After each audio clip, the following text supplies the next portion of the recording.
사랑하는 성도 여러분, 오늘 우리는 눈에 보이지 않는 영적 세계의 장엄한 이야기 속으로 여행을 떠나고자 합니다.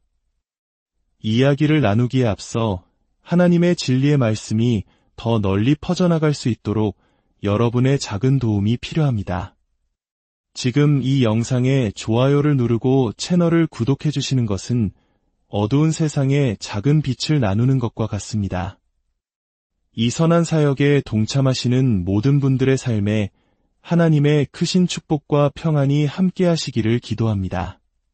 성경에는 수많은 천사들이 등장하지만 성경 스스로가 대천사장 즉 천사장이라는 칭호를 부여한 존재는 단 한 명뿐입니다. 그의 이름은 바로 미카엘입니다. 아크엔젤 즉 대천사장에서 아크라는 접두어는 으뜸, 최고, 가장 강력한이라는 의미를 담고 있습니다. 이름 그대로 미카엘은 모든 천사들 위에 서 있는 천사, 하늘의 첫 번째 군주로 여겨집니다.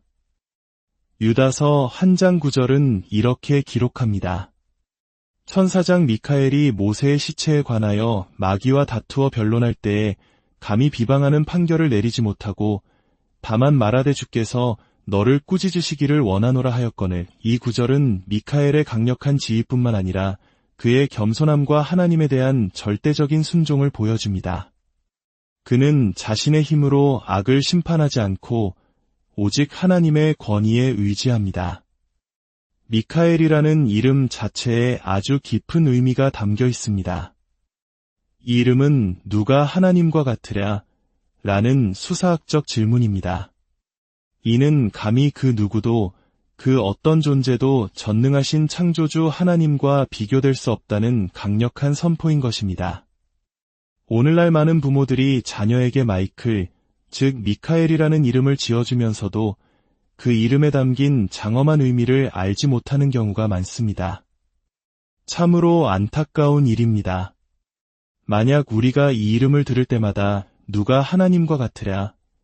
라는 질문을 떠올리고 우리의 생각과 마음을 온전히 하나님께로 향하게 할 수 있다면 얼마나 좋을까요? 인간은 종종 창조주가 아닌 피조물을 경배하려는 유혹에 빠지곤 합니다. 천사의 방문을 받은 사람들조차 그 경이로움에 압도되어 천사에게 엎드려 경배하려 했던 기록이 성경에 여러 번 등장합니다. 그러나 대천사장 미카엘의 이름은 바로 그럴 때 우리의 시선을 피조물이 아닌 전능하신 하나님께로 돌리도록 촉구합니다. 성경은 결코 대천사장들이라는 복수형을 사용하지 않습니다. 오직 단 한 명의 대천사장 미카엘만을 언급할 뿐입니다. 그는 그만큼 독보적인 존재입니다. 구약 성경에서 미카엘은 주로 이스라엘 민족과 깊은 관련을 맺고 나타납니다. 하나님께서는 미카엘을 당신의 선택된 백성의 군주 또는 수호자로 지칭하십니다. 그는 마치 하나님의 우주적 통치 안에서 이스라엘을 담당하는 총리와도 같은 역할을 수행하며 하나님의 심판을 집행하는 대리자로서 봉사합니다. 예언자 다니엘의 책 12장 1절은 그의 역할을 분명히 보여줍니다. 그때에 내 민족을 호위하는 큰 군주 미카엘이 일어날 것이요 또 환난이 있으리니 이는 개국 이래로 그때까지 없던 환난일 것이며 그때에 내 백성 중 책에 기록된 모든 자가 구원을 받을 것이라. 이 말씀처럼 미카엘은 하나님의 백성을 특별히 보호하고 방어하는 임무를 맡고 있습니다.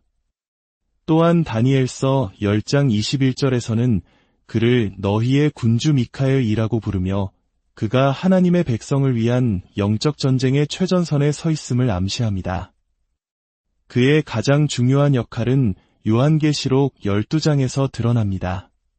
그는 하늘 군대를 이끌고 사탄, 즉 거대한 용과 그의 모든 악한 무리들과 맞서 싸웁니다.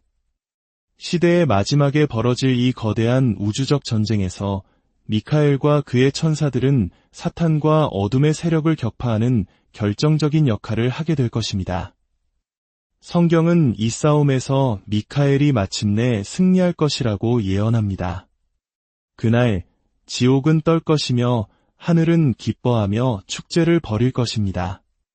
그렇다면 이 끔찍한 영적 전쟁은 어디서부터 시작된 것일까요?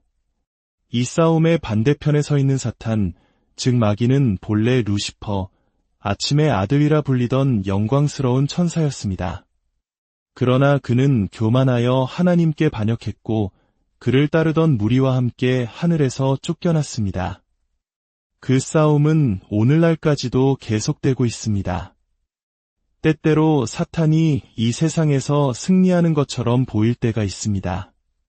수많은 전투에서 이기는 것처럼 보이지만 최종적인 결과는 이미 정해져 있습니다. 그는 언젠가 완전히 패배할 것이며 그의 모든 권세는 영원히 박탈될 것입니다. 어둠의 권세는 하나님에 의해 산산조각 날 것입니다. 많은 사람들이 묻습니다. 어떻게 하나님의 완벽한 우주에서 이런 갈등이 일어날 수 있었을까? 사도 바울은 이를 불법의 비밀이라 칭했습니다. 우리가 그 모든 것을 다 이해할 수는 없지만 한 가지는 분명합니다. 타락한 천사들은 하나님께 반역했기 때문에 타락했다는 사실입니다. 베드로후서 2장 4절은 말합니다. 하나님이 범죄한 천사들을 용서하지 아니하시고 지옥에 던져 어두운 구덩이에 두어 심판때까지 지키게 하셨으며 유다서 1장 6절은 그 책임을 더욱 분명히 합니다. 또 자기 지위를 지키지 아니하고 자기 처소를 떠난 천사들을 큰 날의 심판까지 영원한 결박으로 흑암에 가두셨으며 그렇습니다. 루시퍼가 하나님께 반역하고 그와 함께 하늘의 천사 중 3분의 1이 타락한 사건은 모든 피조세계 역사상 가장 큰 비극이었습니다. 이 사건은 창조의 시작과 사탄이 에덴 동산에 들어서는 그 사이의 어느 시점에 일어났을 것입니다. 이사야서 14장은 루시퍼의 마음속에서 일어났던 교만한 반역을 생생하게 묘사합니다. 너 아침의 아들 계명성이여 어찌 그리 하늘에서 떨어졌으며 너 열국을 엎은 자여 어찌 그리 땅에 찍혔는고. 내가 내 마음에 이르기를 내가 하늘에 올라 하나님의 뭇별 위에 내 자리를 높이리라. 내가 북극 지표의 산 위에 앉으리라. 가장 높은 구름에 올라가 지극히 높은 이와 같아지리라 하는도다. 에스겔서 28장은 타락하기 전 그의 영광스러웠던 모습을 보여줍니다. 그는 지혜가 충족하며 온전히 아름다웠고 각종 보석으로 단장했으며 하나님의 동산 에덴에 있었습니다. 그는 기름 부음 받은 덮는 그룹, 즉 가장 높은 계급의 천사였습니다. 그러나 그의 아름다움으로 인해 마음이 교만해졌고 그의 지혜는 부패했습니다. 결국 그는 죄를 짓고 하나님의 산에서 쫓겨나게 되었습니다. 하늘에서 시작된 이 싸움은 이제 땅으로 이어졌고 마침내 아마겟돈에서 그리스도와 그분의 천사군대의 승리로 막을 내리게 될 것입니다. 성경은 때로 천사를 별로 비유합니다. 요한계시록 12장 4절은 사탄의 타락을 이렇게 묘사합니다. 그 꼬리가 하늘의 별 3분의 1을 끌어다가 땅에 던지더라. 이는 사탄이 반역할 때 수많은 천사들이 그를 따랐음을 상징합니다. 이 거대한 우주적 전쟁의 무대가 바로 우리가 살고 있는 이 지구라는 사실이, 그리고 이 땅에서 짧은 시간을 살아가는 우리 각자가 그 시대의 전투에서 한 부분을 감당하고 있다는 사실이 믿기지 않을 때가 있습니다. 이 모든 것은 중동의 티그리스 강과 유프라테스 강 사이 어딘가에 있었던 에덴 동산에서 시작되었습니다. 시대의 끝이 가까워 올수록 하나님의 군대는 더욱 힘을 얻어 사탄의 머리를 상하게 할 것입니다. 그리고 지금 이 순간에도 대천사장 미카엘은 하나님의 권위 아래 마지막 전투인 아마겟돈을 위해 그의 군대를 준비하고 있습니다. 예수님께서 다시 오시는 그날 미카엘의 역할은 절정에 달할 것입니다. 데살로니가전서 4장 16절은 이렇게 말씀합니다. 주께서 호령과 천사장의 소리와 하나님의 나팔 소리로 친히 하늘로부터 강림하시리니 그리스도 안에서 죽은 자들이 먼저 일어나고 예수 그리스도의 재림이라는 놀랍고 경이로운 소식을 선포하는 그 우렁찬 외침, 그것이 바로 대천사장 미카엘의 목소리일 것입니다. 예언자 다니엘은 기도를 통해 우리에게 미카엘을 처음 소개했습니다. 그가 기도하고 있을 때 하나님께서는 응답을 가진 천사를 보내셨지만 그 천사는 페르시아 왕국의 악한 영에 의해 방해를 받았습니다. 다니엘서 10장 13절에서 그 천사는 이렇게 증언합니다. 그런데 페르시아 왕국의 군주가 21일 동안 나를 막았으므로 내가 거기 페르시아 왕들과 함께 머물러 있더니 가장 높은 군주 중 하나인 미카엘이 와서 나를 도와주므로 이처럼 미카엘은 하나님의 말씀이 자유롭게 흐를 수 있도록 영적 전투를 벌여야 했습니다. 우리가 그를 볼 때마다 그는 언제나 영적 투쟁과 관련되어 나타나기에 그에게 하늘의 총사령관이라는 칭호를 붙이는 것이 마땅할 것입니다. 인간사에 미치는 천사들의 영향이 얼마나 중요한지 깨닫는 사람은 거의 없습니다. 하나님께 헌신한 거룩한 천사들과 사탄에게 연합한 어둠의 천사들 사이에 계속되고 격렬한 싸움은 다니엘서에서 가장 강력하게 드러납니다. 다니엘은 3주 동안 슬퍼하며 금식 기도하고 있었습니다. 그가 티그리스 강가에 섰을 때 번개 같은 얼굴과 햇불 같은 눈을 가진 세마포 옷을 입은 한 천사가 나타났습니다. 그 모습은 너무나 위험 있어서 다니엘은 모든 힘이 빠져나갔고 그와 함께 있던 사람들은 두려움에 떨며 도망쳤습니다. 천사는 다니엘에게 말했습니다. 그가 기도를 시작한 첫날부터 응답을 가지고 출발했지만 페르시아의 악한 영과의 전투로 인해 21일 동안 지체되었다는 것입니다. 그때 미카엘이 와서 도와주었기에 비로소 다니엘에게 올 수 있었다고 설명했습니다. 그리고 그 천사는 다니엘의 백성, 즉 이스라엘이 마지막 날에 겪게 될 일에 대한 환상을 보여주었습니다. 이 경험은 우리에게 중요한 교훈을 줍니다. 기도의 응답이 지연되는 것이 거절을 의미하는 것은 아니라는 사실입니다. 우리가 보지 못하는 영적 세계에서는 치열한 전투가 벌어지고 있을 수 있습니다. 신약의 유다서는 미카엘이 모세의 시신을 두고 루시퍼와 다투었던 사건을 기록합니다.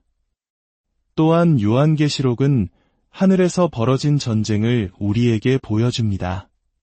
하늘에 전쟁이 있으니 미카엘과 그의 사자들이 용과 더불어 사울세 용과 그의 사자들도 싸우나 이기지 못하여 다시 하늘에서 그들이 있을 곳을 얻지 못한지라. 큰 용이 내쫓기니 옛뱀 곧 마귀라고도 하고 사탄이라고도 하며 온 천하를 깨는 자라. 그가 땅으로 내쫓기니 그의 사자들도 그와 함께 내쫓기니라. 여기서 우리는 미카엘이 거대한 천사군단의 총사령관으로 봉사하는 모습을 봅니다. 그는 분명 하나님의 최고 전사입니다. 하나님의 천사들은 막을 수 없는 존재입니다.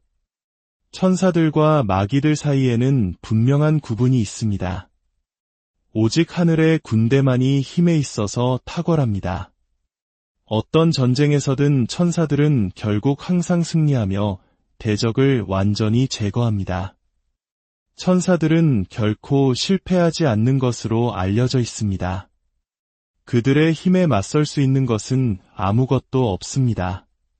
그들은 성도들의 가장 효과적인 경호원입니다. 시편 103편 20절은 이렇게 노래합니다. 능력이 있어 여호와의 말씀을 행하며 그의 말씀의 소리를 듣는 여호와의 천사들이여 여호와를 송축하라. 사랑하는 성도 여러분, 오늘 우리는 대천사장 미카엘의 이야기를 통해 보이지 않는 세계에서 벌어지는 거대한 영적 전쟁을 엿보았습니다. 미카엘은 경배의 대상이 아닙니다. 그의 이름이 누가 하나님과 같으랴 라고 외치듯 그는 우리에게 오직 하나님 한 분만을 바라보게 하는 강력한 메시지입니다. 하나님의 백성을 위한 그의 변함없는 보호와 마지막 날의 승리를 향한 그의 역할은 오늘날 우리에게 큰 위로와 희망을 줍니다. 미카엘이 하나님의 백성을 지키는 수호자로 서 있는 것처럼 여러분의 일상의 삶 속에서도 보이지 않는 하나님의 보호하심과 인도하심을 느끼시길 바랍니다. 악한 세력의 모든 공격으로부터 안전하게 지켜주시기를, 그리고 우리 주 예수 그리스도께서 다시 오시는 그날까지 믿음 안에서 굳건히 서게 하시기를 소망합니다. 여러분 모두에게 하나님의 은혜와 평강이 늘 함께 하시기를 축복합니다. 우리 주 예수 그리스도의 이름으로 기도합니다.